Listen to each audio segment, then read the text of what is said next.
Welcome to the Executives Lounge. This is your podcast host, Christine Fauner. I am bringing you amazing stories from amazing women in leadership from across the globe. Let's get started. All right. How are you, Lauren? I was, looking at and reminding myself about what we talked about and just kind of going through, and I was like, shit, man, I am so excited to chat with you today. This is going to be fun. And I love the org that you're working for. It's all right. We're starting today with Lauren Bartolozzi. And I'm going to tell you, I've already started laughing my head off before we've even started. So I am incredibly grateful and glad, Lauren, to have you here today. So Lauren is the Vice President of Development for RepresentUs. And if you don't know about RepresentUs, I'm going to tell you about it right now. RepresentUs is a nonpartisan anti-corruption organization that's fighting to fix the current problems and challenges that we face in today's government. So many. They have a mission to unite people across the political spectrum to pass laws that hold corrupt politicians accountable, defeat special interests, and force the government to meet the needs of the American people. It's just this organization, Lauren, just comes out with the words. It is not beating around the bush, and I'm guessing you don't either. Welcome to the show. Thank you, Christine. I'm happy to be here. Yeah, thank you for the great introduction. RepresentUs is certainly a very cool organization. And I joined in January of this year. I was at a moment in my career where I was looking strategically to decide what I wanted to do. Most everybody, right? We have something that really keeps us up at night, that drives us to see better in the world. And for me, that is reproductive justice. More importantly, just empowering women and girls and driving equity. But throughout my career, I've done a lot of work in that space. And what I've come to realize is that we have a system that just is inherently designed for these issues to not progress. And so I wanted to work at what I think the root of the problem is, and that's a broken government. We need to change the incentive structures for elected officials so that they are not beholden to special interests and lobbyists, and that they're actually working for the Americans that vote for them in elections every year. So that's why I came to the organization. I love that they're punchy, they're fun, they put out hard-hitting, compelling content. We have a really cool Unbreaking America series. We've had Jennifer Lawrence, Omar Epps, Ed Helms, most recently Sia partnered with us to talk about just like the basic things that we're all concerned with: healthcare, student loan debt, like the energy crisis, and why all of that goes back to an ineffective government that is not working for the interests of everyday Americans. Nothing that happens at a national level ever starts at the top. It's always from the grassroots up. So that's a really cool, unique aspect of the organization. Yeah. And I think, we talk a lot on this show about walking into the uncomfortable spaces and having the conversations that matter and are meaningful in our daily lives. And, tell me about local politics a little bit, because right now there's a lot of local politics that are really being hijacked. And I'm just curious, like from your guys' perspective, where are your conversations at right now? So we really work at the ballot initiative level. We don't engage in direct political election work, but I would say, I think the most important part is so many people put their energy and effort into electing really well-meaning people into office. And I think that there are thousands of them across the country, right? We all, I think, most of us anyway, get into this work because we want to be public servants. We see a need in our community and we want to be a champion for fixing that. But when people get elected into the current system, they have no choice but to be a part of the game. And politicians spend, I think, somewhere around 70% of their time fundraising to get reelected. And so they're not able to focus any of their time actually doing the critical work that needs to be done on policy initiatives and legislation. Our sweet spot is building relationships with community organizations, like I said, in cities and states around the country, because those local community organizations have trust with their neighbors and their friends. And we come in and we help uplift their campaigns. We provide resources around how do they fundraise for the work that they're doing. We have a huge group of mobilized volunteers across the country who are ready at the moment for any sort of rapid response work. And so we deploy them to those community organizations and help them get signatures for ballot initiatives, talk to local officials about why things like ranked choice voting or independent districting is really important to have ethical and transparent election reform. And then we train those leaders on how to effectively run campaigns. And importantly, once they get a ballot initiative passed, how do they defend it in their city and their state? How do they teach voters about how to use it? I feel like a lot of inactivity or inaction comes from the overwhelming greatness of the problems, that you look at these systemic issues that are just continuous, and as an individual you think it's just too big, it's too much, and then you get overwhelmed and you don't act. And I think one of the things that I first experienced in Represent Us was you immediately show people it doesn't have to be overwhelming and you can act. Yeah, absolutely. I mean, I think so. You said it earlier, but Represent Us is a truly nonpartisan organization. And that's because I think one of the things that almost all of us can agree on is that the politics are broken and they're not working. Whether you lean super right or super left or somewhere in the middle, you're probably frustrated, fatigued, and just ready to kind of drop out. But we know that there's a strategy that is proven to change. If you look at things like the Civil Rights Act, women's suffrage, marriage equality, all of those things happened because they started with a steady drumbeat in cities and states, and state by state passed legislation until it hits a certain point, there's a threshold, and then it kind of skyrockets and goes to federal legislation. So instead of trying to, consume the entire thing, we take small chunks that people can relate to and we build off of that. We have an amazing group of communications, marketing, organizing professionals that really do the work, right? I'm just here to talk about it. I help build relationships with philanthropists and partner organizations to talk about that. But these folks really work so hard around the clock, making sure that anyone who signs up to receive our emails has something that's meaningful that they can engage in that fits whatever their time commitment allows, right? If they want to give money, we can do that. If they want to help get signatures for a ballot initiative, they can do that. If they want to help train other leaders. And so I think it's just really providing a lot of entry points into something that everybody can relate to. Just kind of a funny, unplanned thing that happened recently. So I've only been with the organization for a couple of months, but in April, someone on TikTok found a video that we did with Michael Douglas 4 or 5 years ago. They did like a split screen of a video, and this person just said, I just found this. Everybody needs to watch it. It really hits home at what the problem is. I've never found an organization that explains it better, and you have to get involved. We had no idea that this was shared. And over the weekend, we saw like tens of thousands of new people subscribing to our list. We raised $100,000 over the weekend. And people started jumping into our volunteer Slack channels, ready to like get moving and going. And what I thought was really interesting, we did a little bit of research on this person, and they kind of swing in a lot of different directions. They're actually kind of a MAGA conservative, but they also think that Citizens United was one of the worst Supreme Court decisions ever made.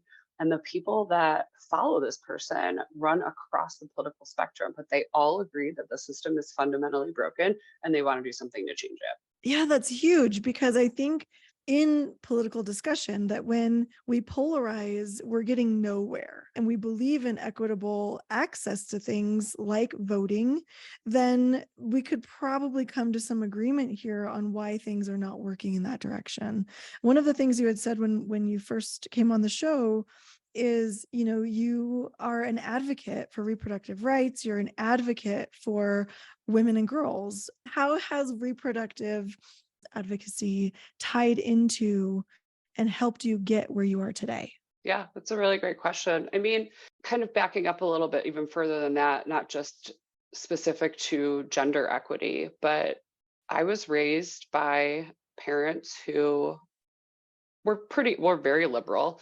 But my dad in particular always kind of modeled to me that like, if you have a voice, use it and speak up for people.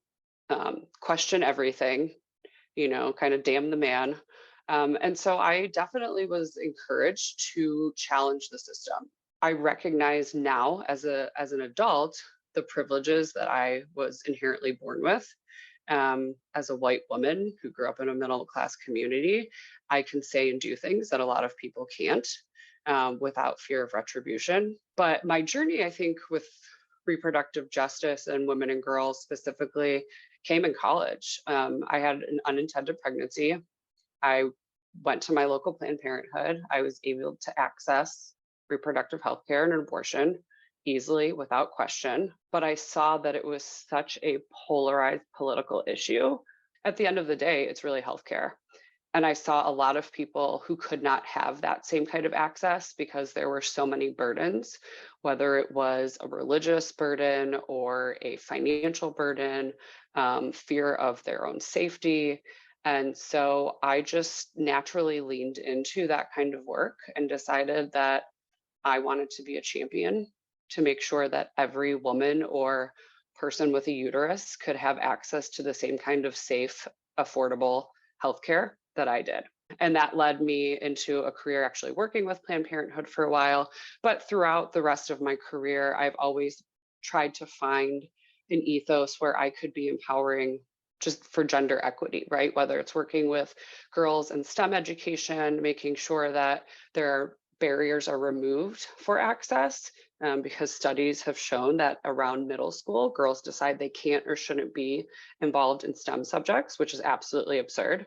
So I worked with the National Academy of Engineering, and that was one of the programs that really compelled me to go there. And yeah, I mean, I guess tying it back to democracy work, I just feel like we have a system that was designed and it is working as it was intended. And that system was never designed to include everybody, and it was never designed to be equitable. And we have an obligation and an opportunity to really turn the apple cart upside down. And I jumped at the chance to be part of that. There's a moment in your life, I think, anybody, where you realize that telling your truest story and knowing your truest story and then being able to really own your narrative, right? Your narrative for your own pregnancy decisions, right? When we do that, we can polarize people away from us. And I think sometimes we shy away from that, especially for me anyways, as a younger person. I would either hide in shame, I would avoid talking about in shame, or I would be worried that somebody wasn't going to approve of me anymore, whatever it is, right? Mm-hmm. And I think there's a place where when we step into our own narrative and we know that we might lose some people, we decide that's okay. Yeah. And we have to. It's incredibly powerful that we have to decide that's okay, because who I am and what I'm doing and what I believe is so important that if I lose you, that's okay. Yeah, you said it beautifully. I mean, I don't want listeners to think that I was always this brazen and bold and confident, because I certainly wasn't. I also was trying to make a name for myself in a field that, while it is predominantly female, the leadership is very much male and has been, and that is changing. But I definitely code switched and put myself into a mold that was seen as this is what success looks like, right? And I think I said this to you when we talked last time, but like, it was very much a male, stale, pale, and frail world. It still is in a lot of regards. And I can't tell you like a particular moment that this changed for me, but I do know at some point I decided that my silence, only to create comfort for myself, was going to continue to perpetuate harm for other people. And maybe it's because I felt like I was comfortable enough in my own financial security and my own career, being supported by friends and family who I knew would hold me if I needed to. But there was a moment when I just said, to hell with it. I'm going to share my story. And if I lose people, that's okay, because so many other people are continuing to be oppressed because I have the privilege of keeping this to myself. Yeah, I think it is a hard step to make, but I think once you make it, there's no going back. Oh, absolutely not. You cannot put the genie back in the bottle, You just know, like remote work. yes, thank you. Thank you. People don't want to go back in the office. I was looking at online the other day at this group I'm in, and this poor woman posted that there's a new office policy that you can't have personal items at your desk at work. And I was like, What? and you wonder why people don't want to go back into the office. Right. And I just told you I was hanging up underwear on the rack before I got on this call. Like, that's life. Like, it's way Right. more convenient, saves me lots of time. Laundry's done. And I get to still have an engaging conversation. Still a very capable person, turns Right. out, at home. So frustrating to me. Yeah. We're adults. We can do things, right? Yeah. When I think that call back to office is so fear-based. And I always say whenever you make a decision based off Yeah. of fear, nothing good ever comes of that. Question for you. So you mentioned that you are a small but mighty team over there at Represent Us. And I'm just curious of the demographic, because I feel like in my mind with the messaging, I'm like, man, there must be a lot of like young, voracious, like ready to go get them people. What is the makeup of the team? And knowing what you know about your career and your own leadership development, how are you cultivating those guys into like the next phase when we're gone? So you are correct in your assumption. Most of the team are young, like firecracker, ready to go. I'm probably one of the more senior people, age It makes wise. me really proud. Like, I'm so proud of you guys. Those Yeah, coming up behind us. I'm so proud of them. it's awesome. I love being in my early 40s and being like the old person. Like I'm one of the olds on the team, you know? It's a lot of fun. And the industry that I grew up in, which was more traditional, right? It was higher ed. I've worked again for the National Academy of Engineering. I've worked for some other organizations that just were more established. And so I was used to being kind of the youngest person and it being a lot more formal and structured. Or when I got into democracy space, uh, what I noticed is that the culture has changed in such a great way. Everybody's opinions are not only valued, but they're encouraged. Nobody is afraid to tell you if they think that you're wrong, but it's not in a negative way, right? It's to challenge each other to do better. Now, the team that I have in development, we're very small. There are 4 of us. I try to create just an open, transparent environment that says everybody's like ideas are valid and I want to hear them. One, because it's just a good way to do business in life, but also because when I came up through this field, like I very much was a product of whoever sits at the top of the food chain makes the decisions and you don't question them. And I always felt like I had really good ideas. And now that I'm finally in a position where people respect my opinions, I know I have good ideas. And I don't want someone who's in their 20s or 30s to have to wait another 10 or 15 years to get that validation, because I think about like how we could have like fucked things up earlier and like shook some shit up, but nobody wanted to hear from me because I was like the young person that didn't have enough experience or hadn't been around the block enough. And I just think that that's, it's just wrong. Imagine all the women that could have shaken some shit up if we were Yeah. just not shut down at every corner. We've all been in the room, right? Where you say something and then a man says it and then it finally gets recognized. Like, I feel like that's changing and I love to see it. I mean, the demographics, age wise, it does lean younger, but we've got a mix of different political ideologies, different religious preferences, different sexual orientations, races, and that is intentional. And we have a really fabulous HR team that makes that a priority for the organization. And the culture of the organization was one of the things that really drew me there. Yeah, I was going to ask about that. When you cultivate diversity in your organization, and I think a lot of organizations have had these DE&I initiatives now for a couple of years. But once you start making it happen, they don't necessarily have a plan in place or a strategy around how do you get all these people together and actually working together, because diversity includes differences. How is that cultivated in your guys' org? How do you bring everybody together? Yeah, so we do it in a multitude of ways. And I think one of the biggest ones is our organizational goal setting. We include the entire staff in that. And it's a very democratic process. Everyone gets to talk about what are the barriers to success for the organization. And then we talk about what are the potential solutions. Ultimately, what ends up happening is that we then move down to a smaller subset of the organization, but like confidential voting processes. And whatever gets voted up to the top then becomes a priority for that quarter. And we work towards achieving those things, making sure to hit our mission goals. And I just recently onboarded a new colleague, and they said, I've been a part of organizations and I would have never been asked to help make these decisions. It's really refreshing. And I want to continue that because, again, as someone kind of growing up in my career, I was never brought to the table to make big decisions and set goals. I was handed goals and told, this is what we're doing. This is how much money you need to raise. Go do it. There might not have been data to back it up. There might not have been any anecdotal information to back it up. And so you set people up to fail that way. So if you really want a successful organization, especially if you're doing mission work, like you need to have buy-in, you need to have support and enthusiasm behind that. Now, I'm not going to, I paint things very rosy. Like I've definitely been accused of wearing rosy glasses, which means I sometimes can't see red flags.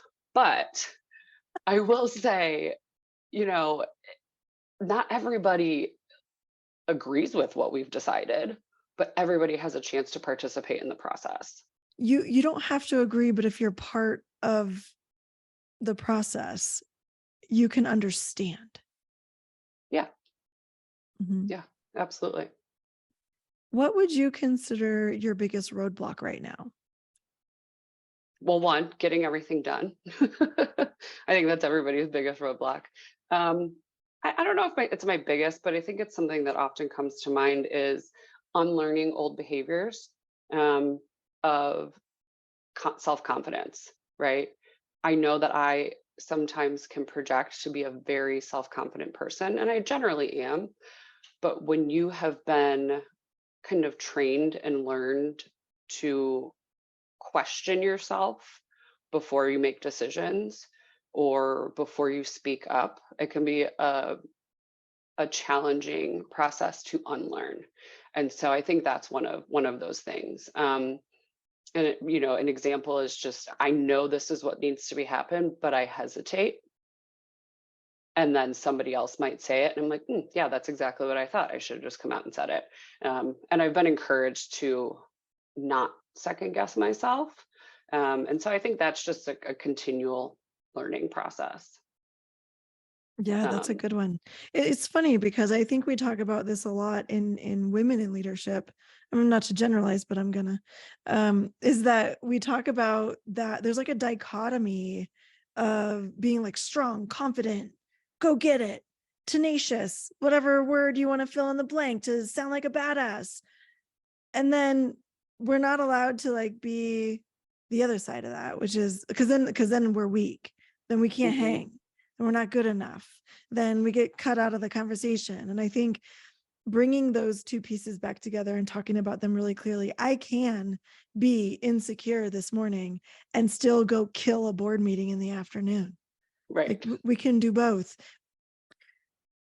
We talked about curiosity. I'm curious if you have a recommendation for us that you would like to share as a resource that we could add to our library from you. Yes. So I love Kim Scott's book, Radical Candor. I read it a couple of years ago, and it wasn't that it was an eye-opening, aha, I need to do this. It was more of a validation that, oh, you can lead this way and interact this way, and other people value it. It's allowing people to have conflict in conversation. And again, bringing back, what we were talking about with my team and my colleagues of everybody's opinion is valued and it's encouraged, and you can have open discourse and disagree with each other and do it in a respectful and constructive way. And I also really like that you can then come back and make a decision.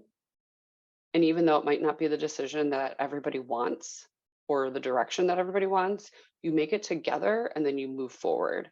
And I think I said this to you when we talked the first time, but for me in mission related work, it's critical because we are not doing what we're doing to sell a product. Not that there's anything wrong with that, like targeted marketing, I'm your girl. But like we are working on behalf of people, real people with real lives and real problems. And we have to get behind whatever decisions are being made at the organization so that we can have the most positive impact on those people's lives. 100% radical candor, talking about feedback and constructive conversation. That book has it all. It's on my shelf. I have it. I love have it that. Lauren, there's so many amazing efforts and impacts that you guys are making. How can we find out more information about your organization and anything else we should know before we stop listening today? Yeah, thank you for asking. So our website is represent.us. Go to the website, check out some of the stuff that we've done. I think in particular, our Unbreaking America film series are really cool. Some of the things we've done with, like I said at the beginning, Ed Helms, Jennifer Lawrence. And then if you feel so moved, sign up to be a Commonwealth donor.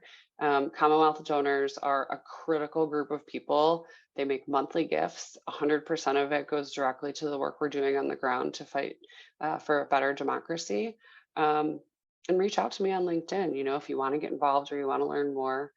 Oh, I love that. Yes, we will, as always, we will have the links to getting more information in the podcast description for this episode.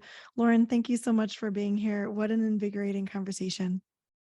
It was my pleasure. I'm looking forward to connecting a little bit more. Thanks for joining us today in the Executives Lounge, where we bust open the doors, slam through the ceilings, and make sure that we have a spot at the table and that we are the lounge. I am Christine Fauner, your executive leadership expert, continuously looking for those executive leaders that seek community, continuous learning, and have a desire to find the next adventure. Join us next time. Join our Facebook group, Roam Your Soul, and you can also find us on Instagram at Roam Your Soul.